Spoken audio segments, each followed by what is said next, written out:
అనేది ఉండేది అప్పుడు. రీసెంట్గా 90ల వరకు నేను ఒక చిన్న మిమ్మల్ని డిస్టర్బ్ చేస్తున్నాను. నేను ఒక ఓటుతో ప్రభుత్వం పడిపోయిన మన వాజ్పేయి ఒప్పుకున్నారు.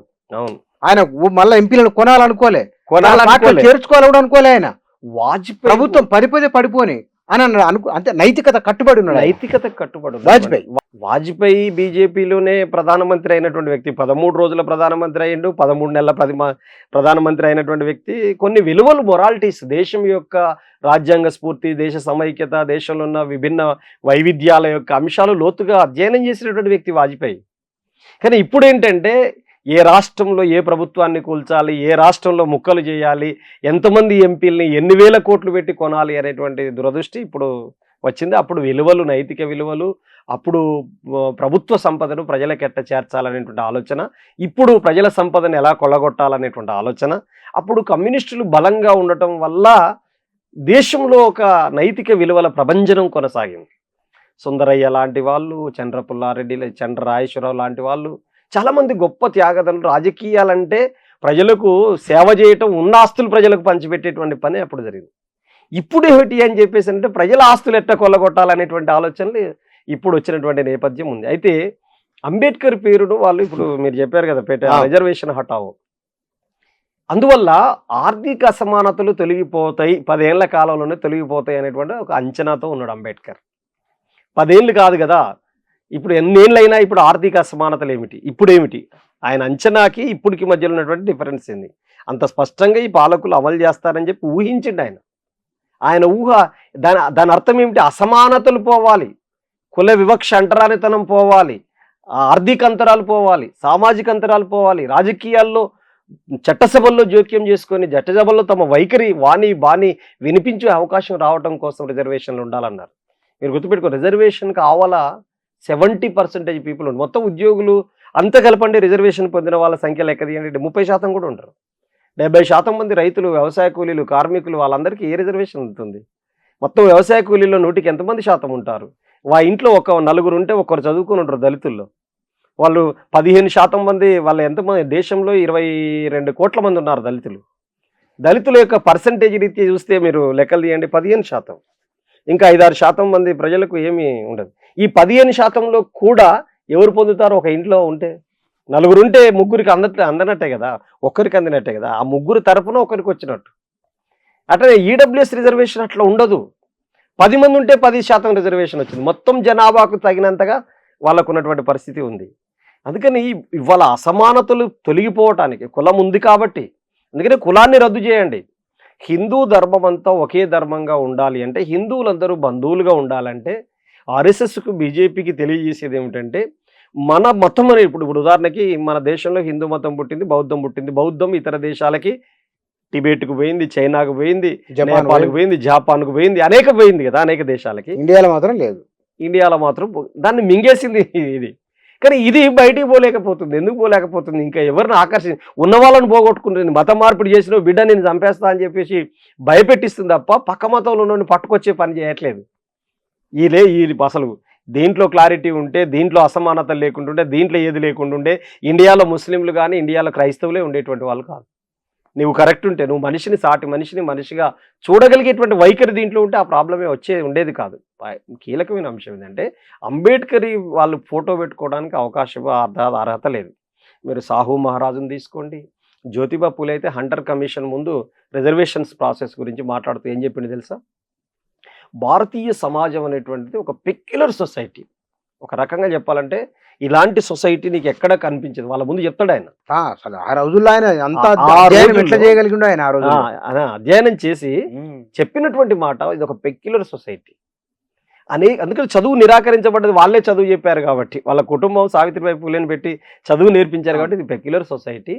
దీంట్లో ప్రత్యేకమైనటువంటి అవకాశాలు పొందినటువంటి వాళ్ళు, ప్రత్యేకంగా వెనుకబడినటువంటి వాళ్ళు, అనేక రకాలుగా ఇబ్బంది పడుతున్నటువంటి వాళ్ళను ముందుకు నడిపించేటువంటి బాధ్యత పాలక వర్గంలో ఎవరుంటే వాళ్ళు చేయాల్సి ఉంటుంది. ఇప్పుడు బ్రిటిషర్స్ ఉండాలే కానీ మీ అందరి ముందు నేను పెడుతున్నాను, ఈ దేశంలో భిన్నత్వంలో ఏకత్వం కలిగి ఉన్నటువంటి దేశంగా ఉన్నది. ఈ దేశంలో అనేక రకాల అసమానతలు కొనసాగుతున్నాయి కాబట్టి ఈ అసమానతల్ని పారద్రోలాలంటే వాళ్ళకు అవకాశాలు కల్పించాలి అని చెప్పేసి హంటర్ కమిషన్ ముందు ఆయన ఒక లెటర్ ఇస్తాడు. అప్పటిదాకా బ్రిటిష్ వాళ్ళు ఈయన రాసినటువంటి ఉత్తరం అవాక్కైపోతారు. ఇలా ఉంటుందా, చదువుకు నోచుకొని వాళ్ళు ఉన్నారు ఆ దేశంలో. ఎందుకంటే ప్రపంచంలో ఎక్కడ లేదు, అందరూ చదువుకునే అవకాశం ఉంది. అవకాశాలు ఉన్నాయి అందరికీ ఉంది అవకాశాలు. చదువుకు నోచుకొని వాళ్ళు ఉన్నారా? ఊరికి బయట ఉన్న వాళ్ళు ఉన్నారా? వితంతు అయితే పెళ్లి చేసుకోకూడదని చెప్పి చట్టం ఉందా? వితంతు పునర్వివాహాలు సముద్రయానం కూడా చేయలేదే కదా, అసలు బయటికి వెళ్ళని అదే బయటికి వెళ్ళలేదు. మహిళ అంటే నీకు సామెతలు ఇప్పుడు ఊర్లలో ఉన్న సామెత చెప్తా నేను. మహిళల పట్ల ప్రపంచవ్యాప్తంగా డిస్క్రిమినేషన్ ఉన్నది. ప్రపంచంలో అన్ని మతం ఏదైనా మహిళను అణిచివేసింది. Not only Hindu, not only Christian, not only Muslim, ఏ మతమైనా మహిళను అణిచేసింది. మహిళ అంటే మనిషి కాదని చెప్పి చూసింది. అది వేరు. సామెతలు ఉంటాయి కదా.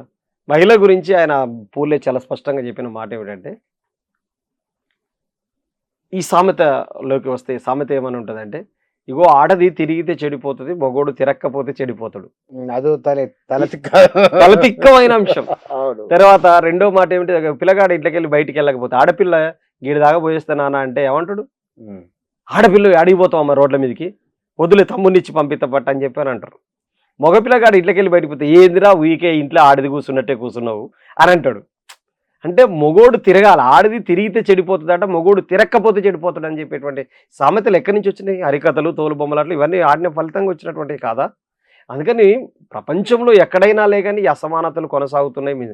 అసమానతలు పోవడానికి ప్రపంచంలో కూడా రిజర్వేషన్స్ ఉన్నాయి. అమెరికాలో బ్లాక్స్కి రిజర్వేషన్స్ మొదట పెట్టారు. మీరు కొన్ని ప్రాంతాల్లో ఇప్పుడు ఉదాహరణకి ట్రైబ్స్ ఉన్నారనుకోండి, ఏరియా వైడ్ కూడా 170 చట్టం ఎందుకు వచ్చింది? అది ప్రత్యేక రిజర్వేషన్ అన్నట్టా కాదా? వాళ్ళ భూములు వాళ్ళకి రక్షించబడాలంటే అదొక చట్టం, అదొక రిజర్వేషన్. ఒక చట్ట రూపం వచ్చిందంటే అదొక రిజర్వేషన్ ఇచ్చినట్టే కాదా? అవును. అందుకని ఒక్కొక్క ప్రాంతంలో రిజర్వేషన్ ఒక్కొక్క రూపంలో ఉంటుంది.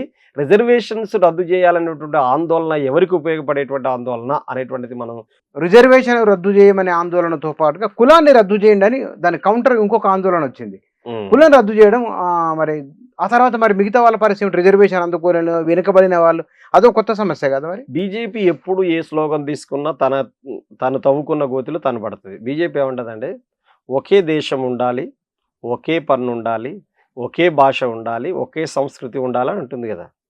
ఎస్, ఒకే మతం ఉండాలనేది కూడా వాళ్ళు అసలు కీలకమైనటువంటి హిందుత్వ రాష్ట్ర అనే దాంట్లో ఒకే మతం ఉండాలి. ముస్లింలు, క్రైస్తవులు, ఈ దేశంలో భిన్న మతాలు 8 మతాలు ఉన్నాయి భారతదేశంలో. చిన్న చిన్నవి కొద్దిగా ఉన్నా కానీ 8 మతాలు ఉన్నాయి. 8 మతాల్లో అత్యంత పెద్ద మతం 80% ఆఫ్ పీపుల్ ఉన్నటువంటి మతం హిందూ మతం. కాబట్టి మిగతా వాళ్ళందరూ కూడా పోవాలండి. మతం ఒక్కటే ఉండాలని కోరిక ఉంది, భాష ఒక్కటే ఉండాలనే కోరిక ఉంది, పన్ను ఒక్కటే ఉండాలని కోరిక ఉంది, సంస్కృతి ఒక్కటే ఉండాలి, ఆచారం ఒక్కటే ఉండాలని కోరిక ఉన్నప్పుడు 6486 కులాలు ఎందుకు ఉండాలని కోరుకుంటున్నావు? ఈ మొత్తం కులాల్ని రద్దు చేసి ఒకటే కులం పెట్టండి. వాళ్ళు ఏమన్నారు, నీ కులం ఉంటే ఇంట్లోనే కులం, గడప దాడితే హిందువులు అంటున్నారు కదా. ఆ హిందూ మతంలో ఇన్ని రకాల అసమానతలు ఎందుకు? హిందువుల్లో అగ్రకుల హిందువులు నిమ్నకుల హిందువు మీద దాడి చేస్తున్నప్పుడు నువ్వు ఎందుకు స్పందించట్లేవు? గడప లోపల ఉండేది కదా. ఇప్పుడు బోనాలు ఎత్తుకొనియలేదు, దాడి చేశారు. పెద్దపల్లి జిల్లాలో కాలువ శ్రీరాంపూర్ మండలంలో జరిగినటువంటిది, తిమ్మాపూర్లో దాడి జరిగింది. ఎవరు క్రిస్టియన్లు ముస్లింలు వచ్చి వివక్ష పాటించలేదు, అడ్డుకోలేదు, దాడి చేయలేదు. మహిళలు బోనం ఎత్తుకుంటే కూడా తన్ని పడేసి మీరు రావద్దు లోపలికి అని చెప్పేసి. నాగర్ కర్నూలు జిల్లాలో జమిస్తాన్పూర్ ఏ ఊర్లోనూ ఆ పక్కనే నాగర్ కర్నూలు పక్కనే దుర్గామాత పండుగ జరుగుతూ ఉంది. ఏమంటారు, దేవి నవరాత్రి ఉత్సవాలు జరుగుతాయంటే ఒక ఆయన దేవుడు ఊగుతున్నాడు, ముదిరాజు కులానికి సంబంధించిన.